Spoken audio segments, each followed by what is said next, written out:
One of the nice things about the shoehorn is it follows the contour of your own hand, which gives you a little more control over using the stone, especially in those small attachment sites around the lateral and posterior sides of the neck. So as we take that, then we can make little gentle circles or longer strokes coming all the way up. I'm working on her side. I'm starting lateral, and then I'm working my way right up toward the spine, particularly around C7, C5 to 7.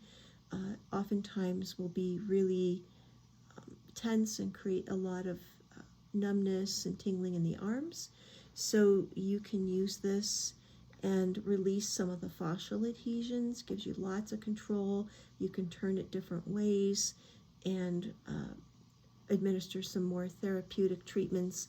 And then, of course, coming up to the occiput and right around the mandible, but we're going to be doing some separate work over there.